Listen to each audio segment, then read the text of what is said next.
The flight hadn't even left the gate when tension began to coil through the cabin like a slow-moving storm. Passengers were still loading luggage, shuffling for space, complaining about delays, but row 4 had become the center of gravity, and no one yet understood why. The man sitting there, Isaiah Brooks, a calm, broad-shouldered black man in a simple gray T-shirt, had done nothing except place his duffel neatly under the seat and buckle his belt.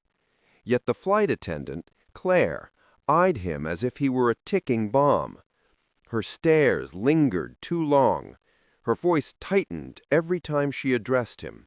"Sir, I need you to lower your voice," she snapped, though he hadn't spoken above a whisper. Passengers glanced over, frowning, confused. Isaiah simply nodded, adjusting his earbuds. But Claire wasn't done. Some people aren't satisfied until the story in their head becomes reality. When he asked politely for a cup of water, Claire's temper ignited. "You need to stop being confrontational," she hissed, loud enough for nearby passengers to look up. "I will not tolerate aggression." Aggression? From a man who hadn't even raised his eyes? Still, Claire stormed toward the phone at the front galley.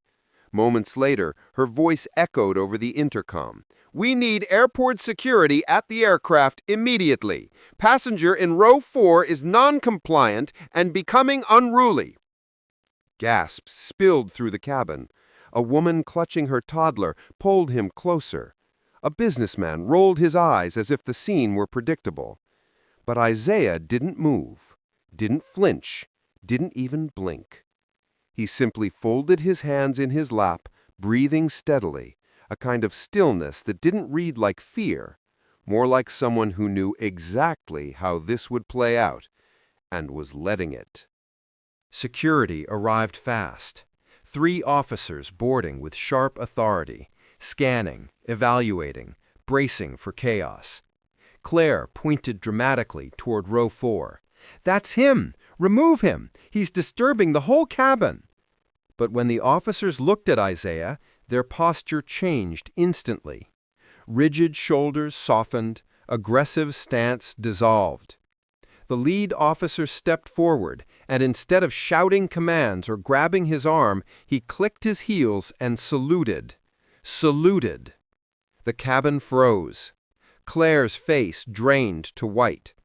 Passengers blinked in disbelief, piecing the moment together like a puzzle missing half its edges. The officer's voice turned respectful, almost reverent. "Major Brooks, sir. We weren't aware you were on this flight." A murmur rippled across the cabin, shock swallowing every assumption that had been made in the previous 10 minutes. Claire staggered backward. "Major?" Isaiah finally looked up, calm as ever. "At ease," he said quietly, and the officers immediately lowered their hands. The businessman who rolled his eyes a moment ago swallowed hard, humiliated. The woman with the toddler looked down, ashamed. Claire stepped back, grasping the headrest for balance. "Sir, I had no idea who you were." Isaiah's expression didn't change. "I didn't ask you to," he replied. "Respect shouldn't depend on rank." The words stung, because they were true, and everyone in earshot knew it. The officers informed the cabin crew that Isaiah had not been unruly in any capacity, and that there were no grounds for removal. Claire sputtered excuses, protocol, concerns, misunderstood behavior, but the damage was done. Passengers who once eyed Isaiah with suspicion now looked at him with guilt. And Isaiah, still calm, still steady, simply sat there as the truth set the cabin ablaze. The man they had feared was the same man who had risked everything to protect a country that still, too often, doubted him at first glance. The captain rushed out minutes later, face flushed, bowing his head with apologies that felt too brittle, too late. Claire tried again, voice cracking. "If I had known—" "But you didn't," Isaiah said, not cruelly, but honestly. And that's the problem. His words weren't loud, but they reverberated through the aircraft like a shockwave.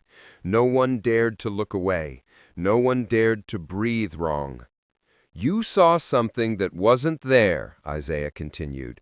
You saw danger where there was none, aggression where there was patience, threat where there was just a man trying to get home. Claire trembled, tears pricking her eyes. But Isaiah wasn't trying to humiliate her. He was teaching her, teaching all of them. "I've faced worse," he said softly, "but one day someone else in this seat might not be as calm, might not know how to de-escalate. And then what?" The cabin sat in suffocating silence. A heavy truth hung over every soul aboard. This moment could have ended much differently. The captain offered Isaiah a seat in first class. He declined. "I'm fine where I am," he said. "What matters isn't where I sit. It's how I'm seen."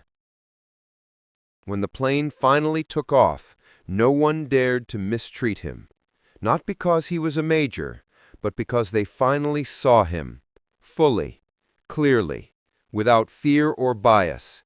And that, more than any uniform or salute, was the respect he'd always deserved.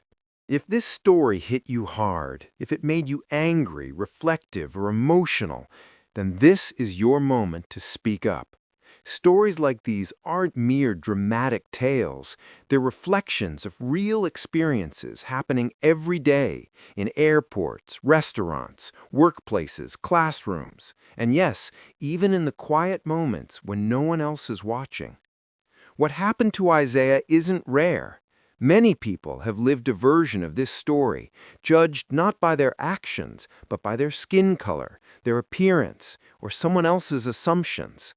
So I'm asking you directly, have you ever been misjudged or seen someone treated unfairly just because of how they look?